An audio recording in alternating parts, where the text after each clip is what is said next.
धारावी पुनर्विकासासाठी राज्य सरकार केंद्राकडे मिठागराची जागा मागणार, राज्य मंत्रिमंडळाच्या बैठकीत निर्णय।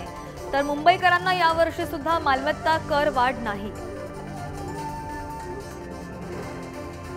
राजापूरमध्ये जाहीर सभेतून उद्धव ठाकरेंची एकनाथ शिंदेंवर टीका। गणपत गायकवाडांनी शिंदेंवर केलेल्या आरोपांची आता ईडी चौकशी होणार का, उद्धव ठाकरेंचा सवाल। 10 फेब्रुवारीपासून मनोज जरांगे पुन्हा उपोषणाला बसणार, कायद्याची अंमलबजावणी होईपर्यंत लढत राहणार जरांगेंचा निर्धार। तर मराठ्यांमध्ये फूट पाडू नका, भुजबळांचं नाव न घेता जरांगेंचा टोला। राज्यसभेच्या जागेवरून महाराष्ट्र काँग्रेसला अजूनही दिल्लीतून ग्रीन सिग्नलची प्रतीक्षा।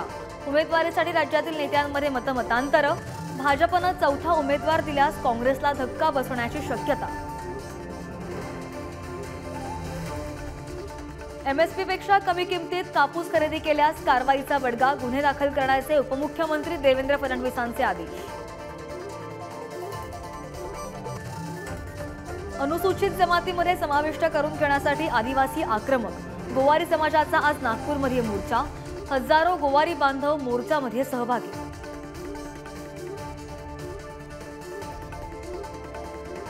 आणि दुसऱ्या कसोटी सामन्यामध्ये इंडियाचा 106 धावांनी विजय, बुमराह आणि अश्विनचा प्रभावी मारा, इंग्लंडचा धुव्वा।